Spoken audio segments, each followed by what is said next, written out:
Bonjour à tous et à toutes, c'est Paldam pour vous présenter un nouveau sabbat en sucette et aujourd'hui je me suis posé la question après l'épisode 511 je crois.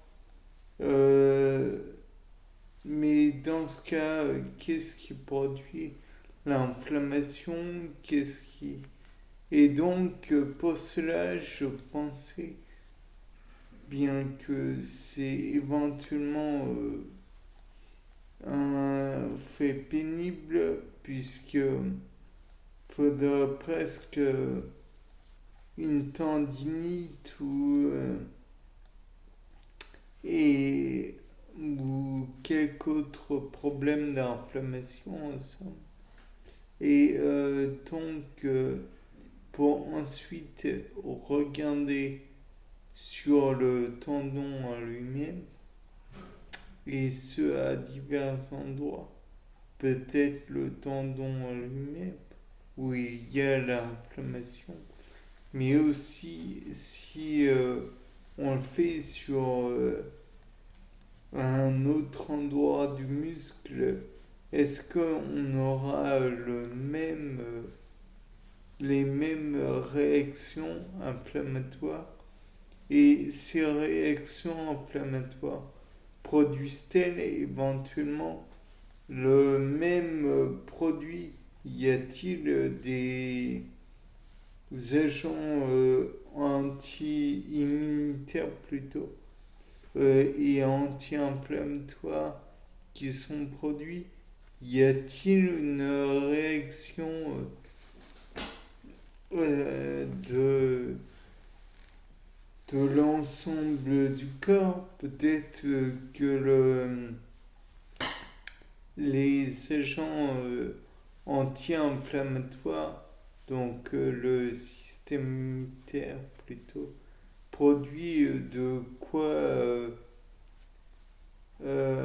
comment produire l'inflammation et le fait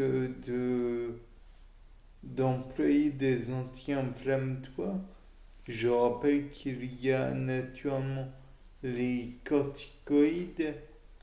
Il existe aussi l'acide acétylsalicylique que l'on appelle plus communément aspirine, qu'il y a le para-amino enfin le paracétamol, par amino acétylphénol ou quelque chose comme ça, paracétylaminophénol plutôt. Ça a juste une importance au niveau des substituants du cycle benzénique. Mais bon. Et donc peut-être que on pourrait éventuellement ponctionner ce liquide inflammatoire et éventuellement le reproduire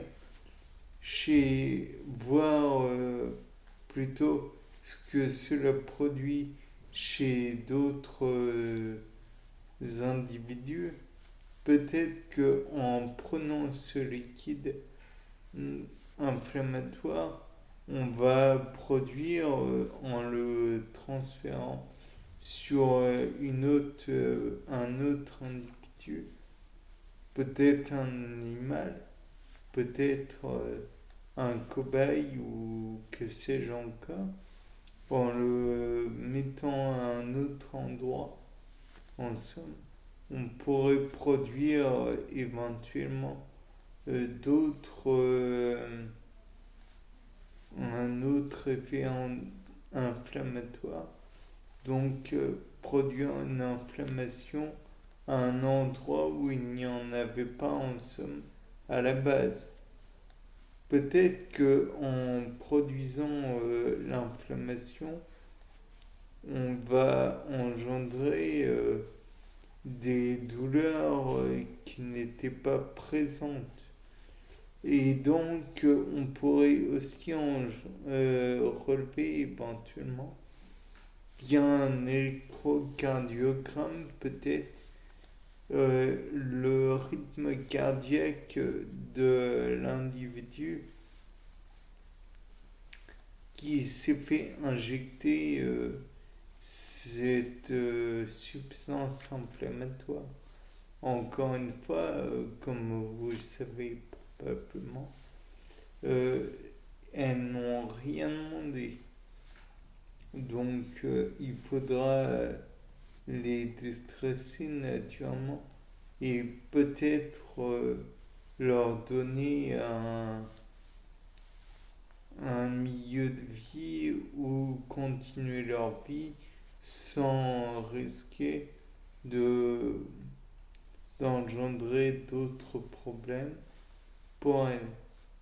Donc ne pas les euthanasier, mais bel et bien les laisser vivre, d'autant plus que quand on y pense, si elles sont encore capables de les animaux d'utiliser en expérience, s'ils sont encore capables de procréer, on pourrait encore envisager de les faire se reproduire et ils pourraient produire d'autres individus qui pourraient à terme être utiles pour d'autres expériences. Ensemble, on aurait de quoi prolonger, perpétuer la possibilité de faire des expériences. Et une souris, ça coûte pas cher, mais une vache par exemple, ou un petit veau, ou un petit poulain, ou que sais-je encore, ça coûte sûrement les yeux de la tête. Donc, bon, on va éviter de produire plus de problèmes que cela n'en a besoin. Et revenons au sujet.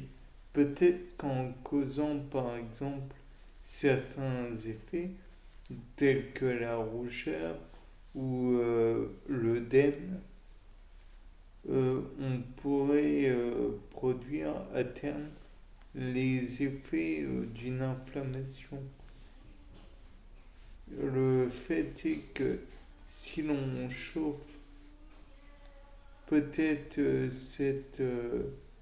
une partie du corps, on pourrait obtenir les débuts d'une inflammation. Peut-être que l'inflammation, si elle est près d'un organe lymphoïde secondaire, alors l'inflammation sera plus importante que si elle est trop éloignée. De même, on peut envisager que si cette inflammation a lieu au niveau du système nerveux central, et cela existe malheureusement, des méningites et j'en passe, dans ce cas, on pourrait engendrer une inflammation peut-être généralisée, je ne sais pas. Bien, c'était Paul Dame pour un nouveau sapin en sucette. Au revoir.